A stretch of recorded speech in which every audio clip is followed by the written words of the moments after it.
You're listening to this week's episode of the Vacation Rental Business in Today's World podcast. You're about to start transforming your business and life with the information found here. We interview some of the greatest and most influential minds in the vacation short-term rental industry and supporting businesses. The information found here is a combination of brain science, transformational thinking, safety and loss prevention, and vacation short-term rental knowledge and experiences, all rolled into one to help you and your business to achieve levels you never thought possible. I am glad you are here, and now please welcome your host, Eric Thibodeau. Good morning, everyone. Good morning, Tom. How are you this morning? I'm doing great. Great, excellent. So Tom Schmidt is an attorney, and also he's invested in several real estate and venture deals, and basically has experience in this area. So I'll let him introduce himself and talk a little bit more about what he does with real estate and an attorney.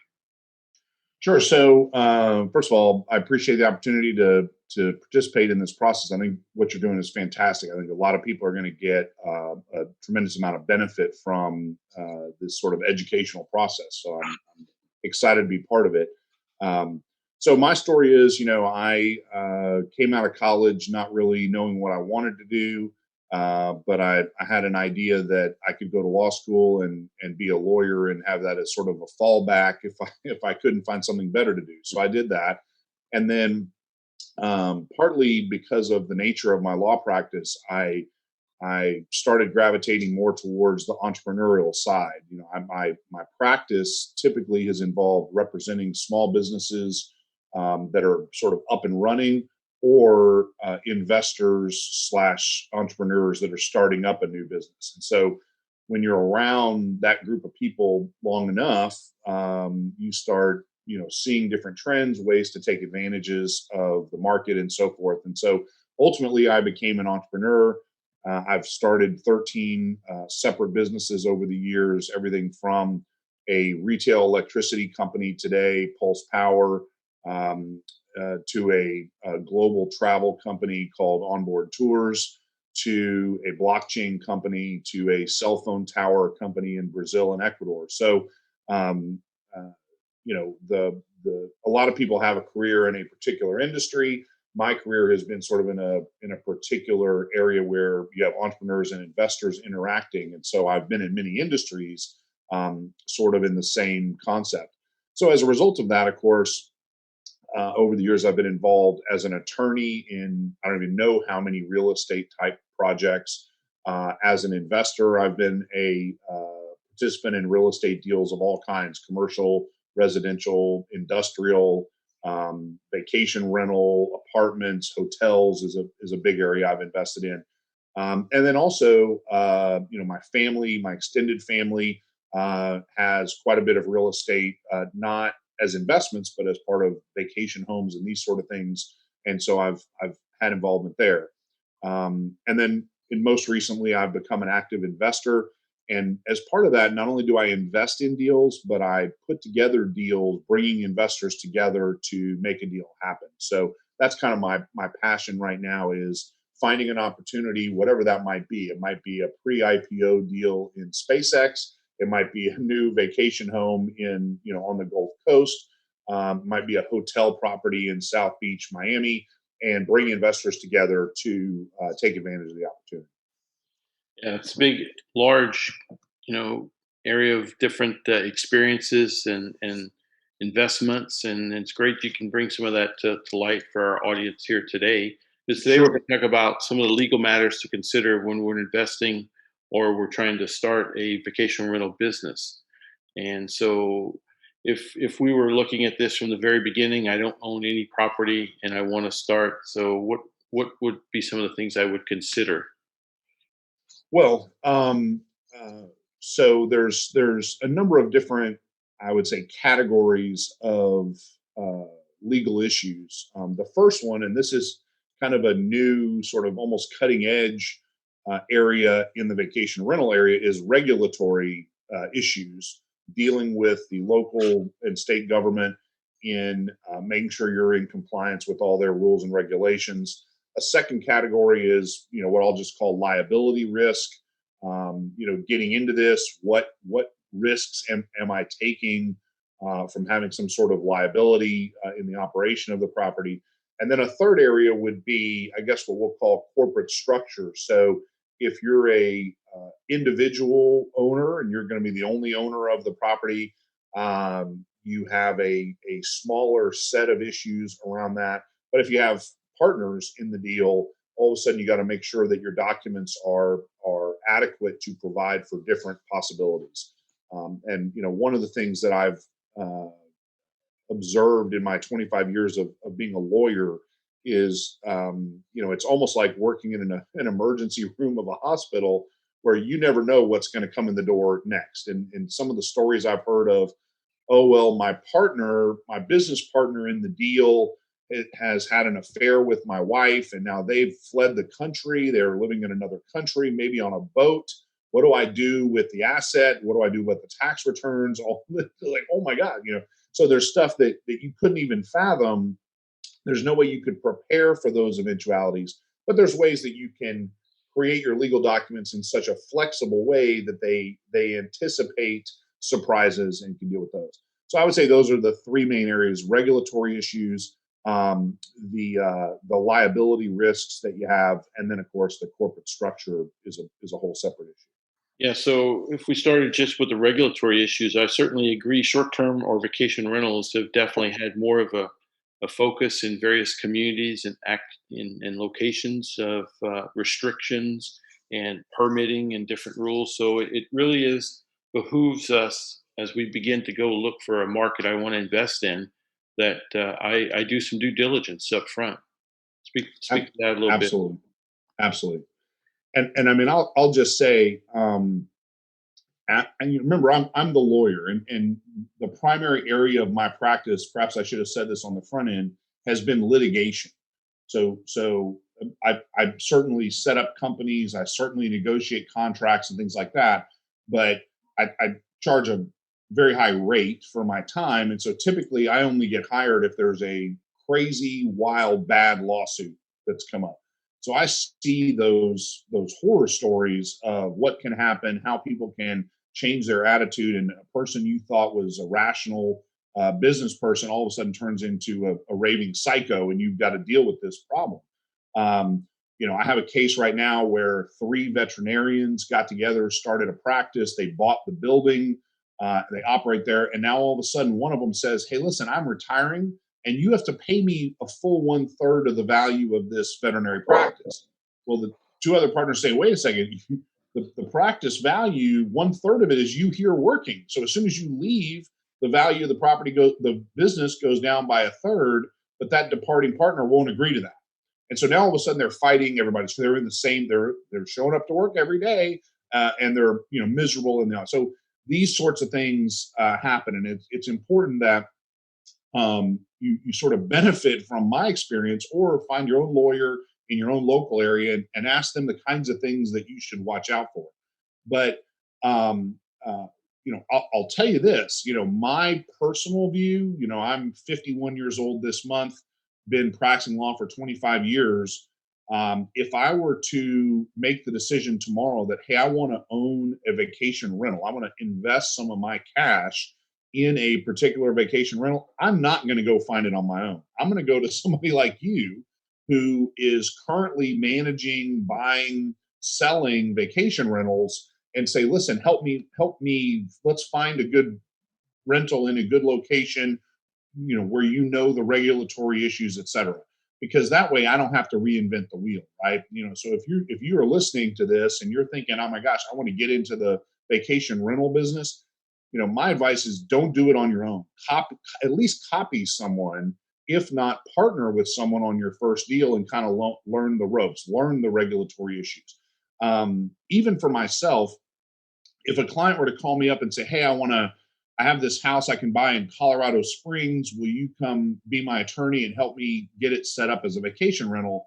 it doesn't make sense to pay me to go figure out what the local regulations are around vacation rentals in Colorado Springs. My advice would be, let's go find somebody who already knows that.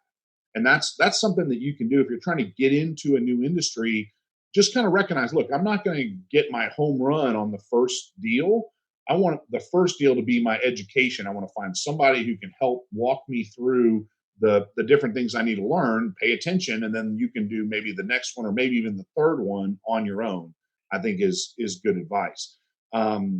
Let's kind of talk a little bit about the specific regulatory issues in this particular industry, because I think it's not only important if you're getting into this, but also some of it's just fascinating to me personally. How we have a number of industries in the world now that are being disrupted or completely dismantled by this new philosophy of sharing and reducing friction in markets and things like this. And and the old world government is having difficulty dealing with that. And I'll give you a great example of this. Eric, you know that I've been involved in a tour business for many years called Onboard Tours. And in the old days, we owned our own buses and we operated those buses in New York City.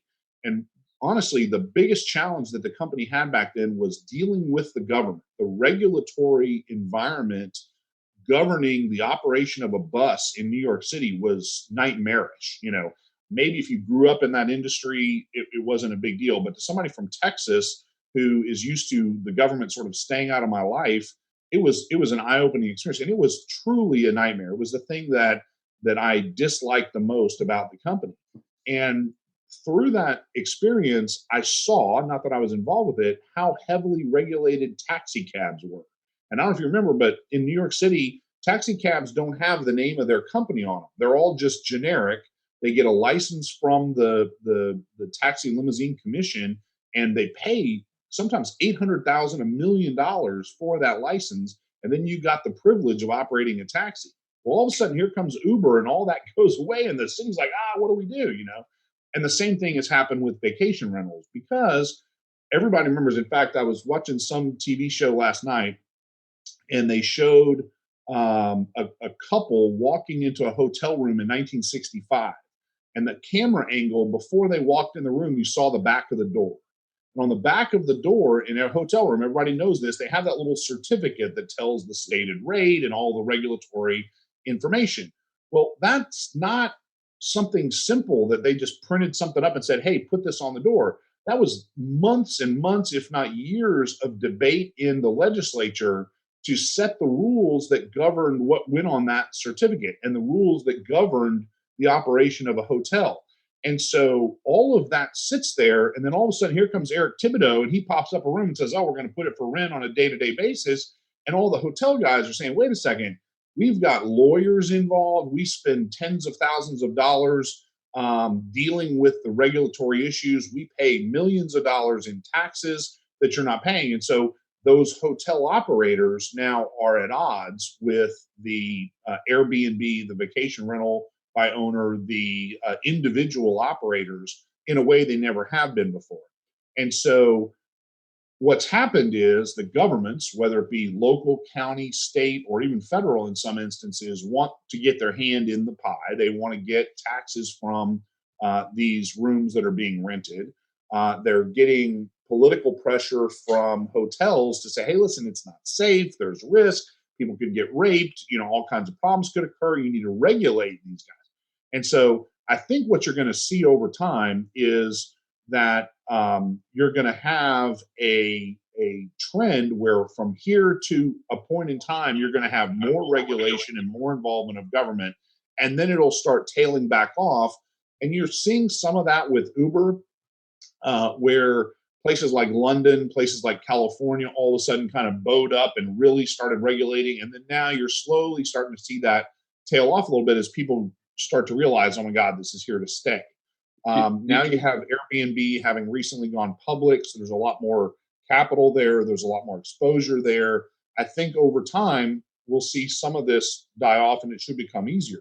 But if you're walking into Colorado Springs or Gulfport, Mississippi, or Fort Myers, Florida, and you say, "Hey, I want to start doing a Airbnb, and I'm going to buy this condo and rent it out," you better make sure you do extensive due diligence on number one, what are the current regulations that affect me, but just as important, what regulations are likely to affect me next year. And this is something I've seen in all kinds of industries over the years. You look at a situation, you say, well, I could have a Airbnb in Aspen, but it's highly regulated. Or let's even better example, Austin, Texas.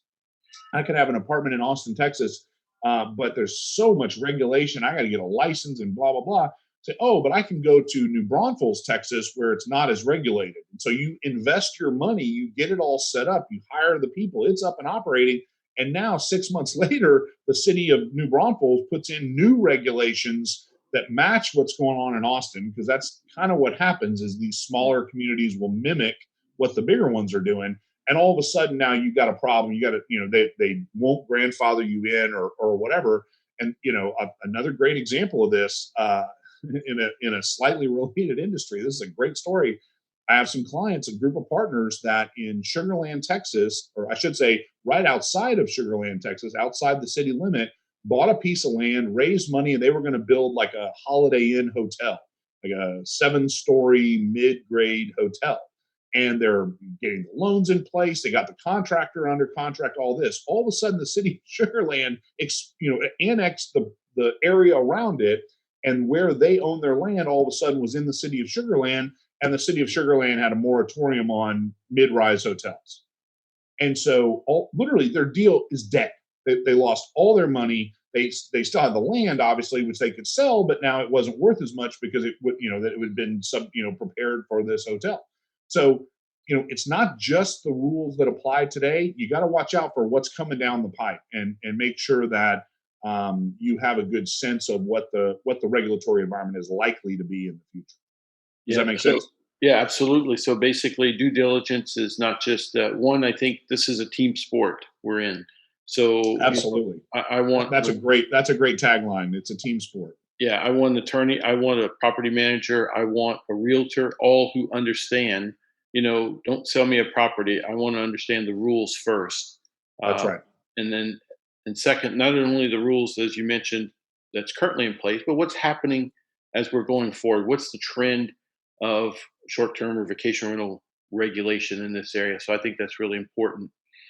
Another point you brought up. So we're on this hill, you said, with the regulation. Maybe where do you think we're at? We're still on the upward climb to the peak of potential continued regulation. Yes, I mean, I think it depends how you look at it. If you only look at what I'll call the sophisticated markets, Miami, Austin, San Francisco, Chicago, places like that, we're probably at or near the peak. But what you have is the smaller, less popular geographies are behind the curve, right? So they're gonna continue going up with more regulation as they get caught up. And then I think as the larger cities start becoming a little less intrusive, the smaller ones will follow. And then what you'll end up with is, and we've seen this in countless examples, but places that are very popular, what would I say, like boutique resort areas, like an Aspen, Colorado, or a Sanibel Island, Florida, or where people get protective.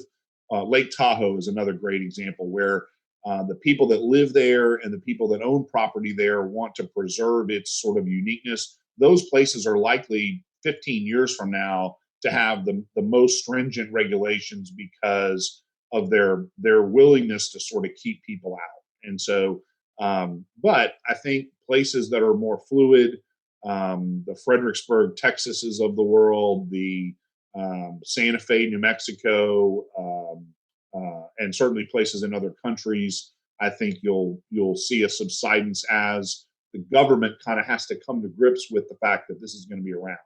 The other thing is, remember, when you have new stuff like this, vacation rentals is, at least in terms of a short-term stay in an Airbnb context, is a relatively new phenomenon. You have people still in government that have been there for 30 years. and those people start retiring, new people come in, and a new person elected to the city council, probably ever since they paid attention, there was an Airbnb. So they're much more open to the idea of allowing that business model to expand. Great. Yeah. So these are all great things we need to be aware of. Get a team, understand what's happening, and in a future, in another session with another speaker, we're going to talk about advocacy and how we're going to learn to advocate for our area and understand what's happening. We want to better inform those rules as we go forward. So, Absolutely. so the next part you mentioned is something we want to pay attention to is how we structure our business, as far as whether we're going to be a sole proprietor or we're just going to, do it through a LLC or S corp or C corp. Let's talk about that a little bit. Sure. And actually, before I go on to that, I want to ping pong back on something you just said, because I've heard you say before, and other clients and friends I know that are active in vacation rentals have said this to me. When you talk about advocacy, there's sort of two pieces of that too. One is the government going to city council, going to the county, going to the state, whatever, and trying to lobby for better rules. But one of the things I advise every client I talk to is, if you're buying, let's say, a condo in a condo building, go join the condominium association. If you buy a house, a freestanding house in a neighborhood, and there's a homeowners association, go get yourself on the board of the homeowners association, because I've heard tons of horror stories where people are not able to protect their asset and their business because they're not on the inside of that group. And other instances where a guy tells me, "Oh my gosh, shoo, I almost lost everything, but I was on the board, so I was able to change what I do." So that's something I highly recommend. If there is such an association that has specific jurisdiction over your property, they will hammer you tooth and nail, and cause problems for the operation of your rental business. So watch out for that. On the issue of corporate structure, so uh, I just got through a couple of years ago talking to clients about, well, we have a new environment. We got to wait and see what happens, because whenever the tax rules change at the federal level, it can have substantial impacts on what should an entrepreneur do in terms of business structure.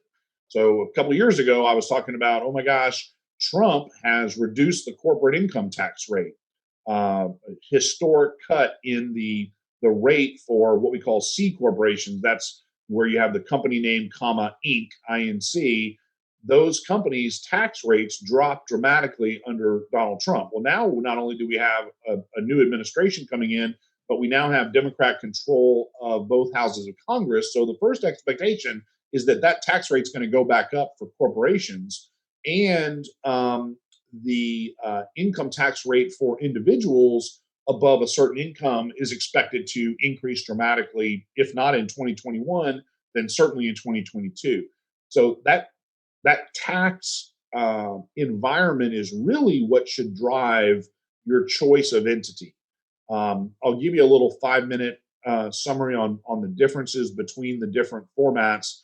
But at the end of the day, there's not one that I can say this is what you should do, because it really depends on your personal tax situation more than just about anything else. So first of all, some people will start a vacation rental or other business and just say, look, I'm going to be a sole proprietor.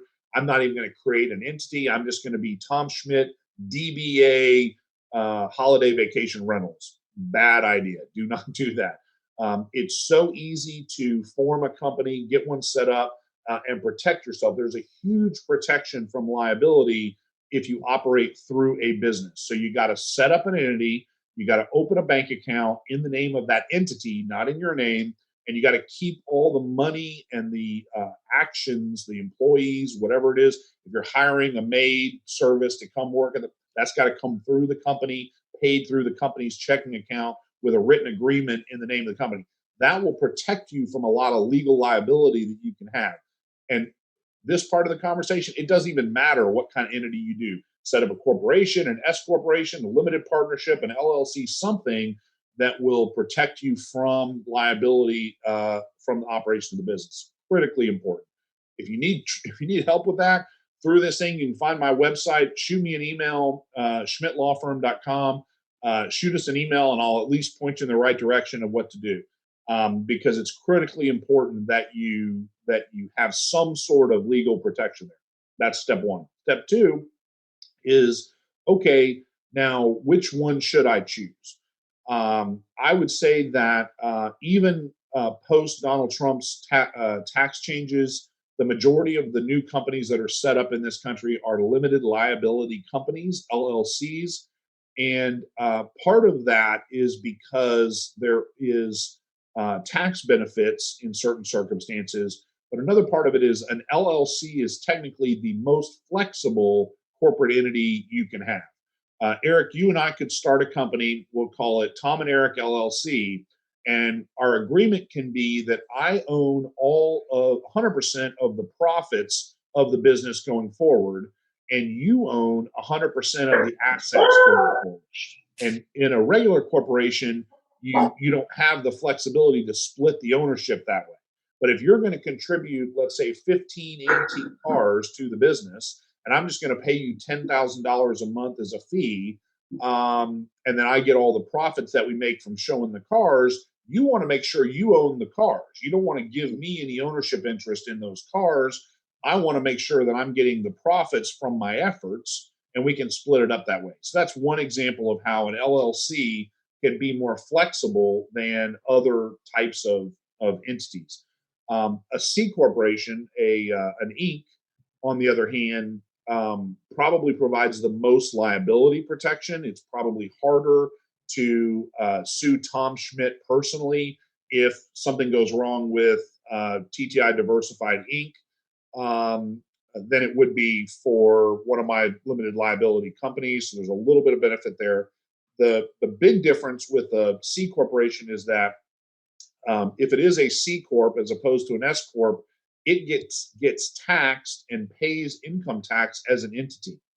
And so that's not a huge deal if the company makes profit and the corporate tax rate is lower or as low as the individual tax rate. Where it becomes a problem is if you have a startup company and for the first 5 years you lose money, those losses just accumulate in the company and you don't get the benefit of them. Whereas if you have a limited liability company, let's say I'm a practicing lawyer and I make $100,000 a year practicing law, and I set up an LLC and it loses $50,000, that $50,000 loss passes through to me and I save money on my tax bill. Mm-hmm. So that pass-through tax treatment, where the tax liability goes to the individual, that can be very beneficial. And so people tend to choose limited liability companies, limited partnerships, or S corporations if they have those tax issues driving the decision. A limited partnership is typically not a vehicle I recommend. The reason for that is it has significantly less liability protection, particularly for the general partner. The general partner is personally liable for any contracts entered into by the company.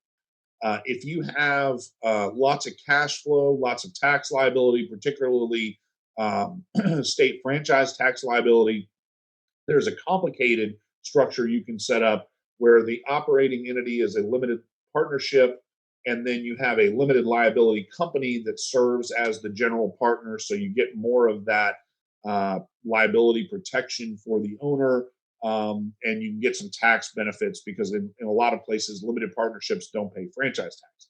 So that's a more complicated decision. If somebody wants just a quick answer, hey, I'm starting my company, it's a small deal, what should I do? Probably you're okay with the limited liability company, but I would at least go online and Google, why should I set up an LLC, and read a little bit about that. Or obviously, in a better case, call an attorney and get their advice, because it can cost you tens of thousands of dollars down the road if you make the wrong choice. Yeah, is that helpful? Absolutely. And once again, we just say here's another reason to add to our team. An attorney who can help you structure, and a tax professional, whether they're a CPA or not a CPA, or an attorney who specializes to help you choose the right entity. I have a lot of people come to me because, I also deal with taxes, and they'll say, my friend told me. Okay, your friend is not a tax professional, and maybe they are, but the main thing is build your team. You're wanting to invest. You build a team to make you successful, and that's the key points there. So, Exactly. all right, and the third point you brought up, there were 3 points, and I forgot what the third one was. Liability risks. Liability risk. How could we forget liability risk? Right. Right. Yeah. So Maybe I want to forget about it. Yeah. so if you think about you can, if you're talking about the vacation rental space, you can create like a spectrum of the different risks to the business owner from operating the business, and they go from nearly insignificant all the way to crushing defeat, right? And so but you got to think about that. You got to think about the fact there's all these different things that can happen, and I got to make sure that I'm aware of and prepared for any eventuality. So all of the stuff that's on the far left hand end of the spectrum is going to be more time consuming, more difficult to rule out, etc. All the ones that are on the far right, where it's big money issues like drunk drivers or a criminal break in or something like that, all of those can be dealt with a little easier in the sense of get insurance, right? And this is again my number one piece of advice to someone looking to get into this is to do their due diligence and find out about the regulatory issues. Second biggest piece of advice is hire a lawyer to help you with everything from the structure issues to the liability risk. But the third and probably most important thing is get insurance. You got to have liability insurance if you're going to be creating a premise. In the law, that's a magic word, a premises, and inviting the general public to those premises. You have a very high liability duty to any member of the public who comes to your rental property. And it doesn't matter if you own it, you can be leasing it, you can be managing it for someone else. But if you're in control of the premises, that means you have a duty to maintain the safety of those premises. And that could mean no sharp objects. I was at a condo literally last week in Fort Myers, Florida. I think it was. No, it was in when we were in Clearwater, Florida, and they had a kitchen table with this weird chandelier that had a bunch of blown glass bubbles, about 40 of them in a blob. And I was in the other room and I heard this crash, and I come in and my son had been sitting at the table and he stood up and hit his head on one of these pieces of glass, broke it off, and it fell and it crashed in the middle of the floor. So of course, what do? We call downstairs, hey, we broke some glass, we all come clean it up.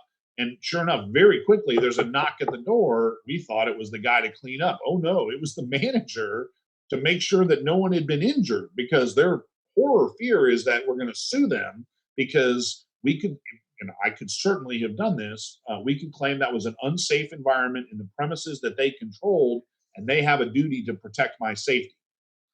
Nightmarish things can happen in these scenarios. God forbid someone comes in and commits a crime, and all of a sudden your tenant sues you because they were emotionally distressed because they saw the crime happen.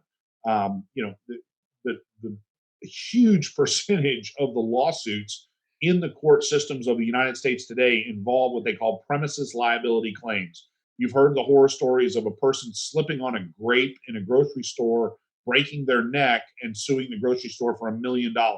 And that grocery store has to pay $1 million because they accidentally left a grape laying in the aisle. That is an extreme example, but all kinds of things like that happen every day. So buy insurance. That's your best bet. The other thing is talk to your insurance providers. We used to do this when we were in the bus business because obviously bus insurance was a big deal. But the bus insurance companies would give us training and give us advice on safety and how to watch out for drivers that are affected by some substance abuse. Everything from how to park the vehicles to training for the drivers. Insurance companies will help you learn stuff like that, how to keep your premises safe, how to screen your tenants. And then the other thing sort of at the other end of the spectrum I want to talk about is something that I see this all the time as a consumer of vacation rental properties is when you put your listing online, make sure you disclose everything, because the kind of stuff you can't get insurance for is the person shows up to the unit and all of a sudden it's not what they thought it was. Or let's say they had a dog, and it turns out that your unit is in a complex where dogs aren't allowed. You didn't put it on the listing. The person shows up and moves into the unit, and next thing you know, the people at the complex say, "Hey, you can't have a dog in here." And all of a sudden, you've got number one, you got a refund. Number two, you got a complaint online that changes the quality rating of your property.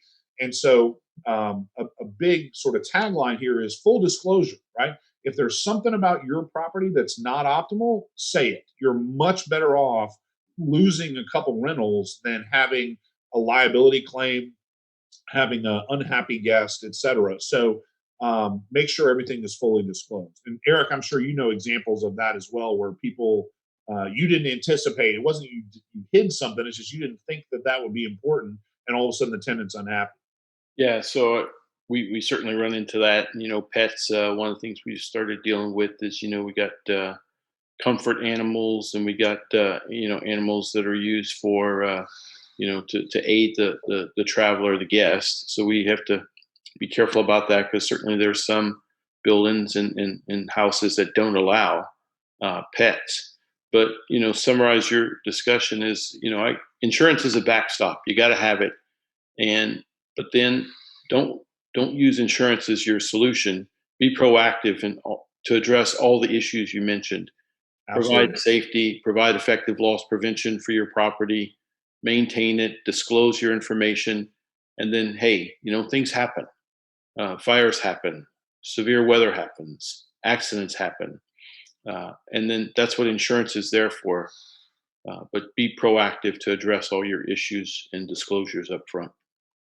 And there's, I mean, you use the example of weather, and I know you have experience with vacation rentals in hurricane zones and having the damage from that.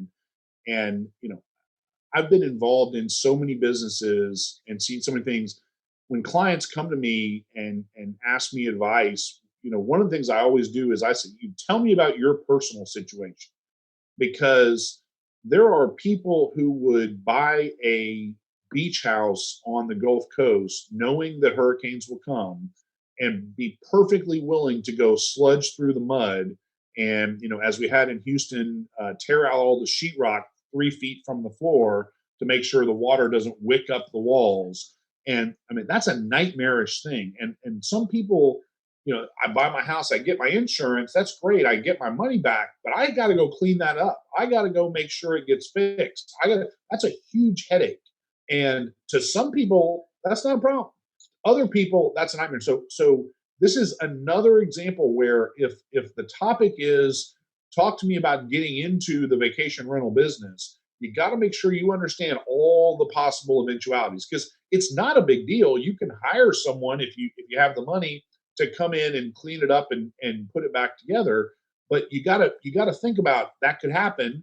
What am I going to do in that situation? If I live in Houston, Texas, and I'm buying a property on the Gulf Coast in Alabama, am I willing to go take a week off of my regular job and go deal with that problem when it comes up? Or in Aspen, if there's a freeze or a pipe breaks and everything freezes in the house, there's all kinds of things in different areas that affect you. And as a lawyer, my job is to help you prepare.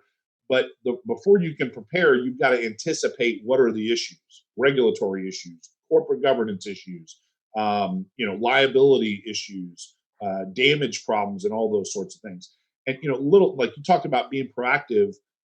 In my life, and not just in business, but I've seen examples where there's a gate somewhere, an outdoor gate, and there's one of those little latches, and subsidence happens, and all of a sudden the latch doesn't match up with the bar, and no one cares, because the gate is not really there for security. It's just there. And so you just live with it. It closes, it holds good enough, it keeps the dog in, maybe, whatever. But at the end of the day, if you're renting that property out and that latch not mating up allows someone to break in and now all of a sudden your insurance is going to start saying, well, wait a minute, maybe we're not going to cover this because you knew there was a problem. Fix the latch, fix the broken gate, fix the broken lock on the door. Make sure you change the codes if you're using the electronic locks on the door. To the extent that you are careless, you end up putting yourself in liability. And Eric, I think you have a lot of information for a vacation, for stuff I can't even think of, yeah, of things, ways to be proactive to protect yourself from those sorts of situations. Absolutely, and we'll hopefully cover some of those in another session. But as we wrap up, Tom, appreciate those three great points of we can protect ourselves. And is there anything else you wanted to cover that I didn't mention or talk about? No, I think that's important stuff. Make sure that you have insurance. Make sure that you give some thought to and create some sort of corporate entity to protect yourself. Be proactive in first identifying risks and things that can happen, good and bad, by the way, and make sure you're prepared. You've already thought about how am I going to deal with it if there's a hurricane or a flood or something. And then again, as you said, it's a team sport, right? Get advisors, find someone who's done this before, ask their advice, maybe get involved with them for your first deal so you can kind of learn the ropes. And to the extent I can help you guys, schmidtfirm.com is an easy way to get a hold of us. I'm Tom at schmidtfirm.com. I think Eric's going to post our LinkedIn contact information. If you have questions, particularly about making investments with other people, bringing investors to help you buy a property, all those sort of topics, as well as advice on setting up companies, we're happy to help and point you in the right direction. Great, Tom. I appreciate it, and thanks for taking some time today to give us a few pointers about some legal issues we need to think about, and your information in case we need to reach out to you in the future. No worries. Thanks. Thanks, Tom. All right. Thank you for listening to Safer VR's podcast with Eric Thibodeau. If you enjoy this, I would love you to join my Facebook group, The Safer Vacation Rentals, for more of the same. You can also join our email list at www.safervrs.com.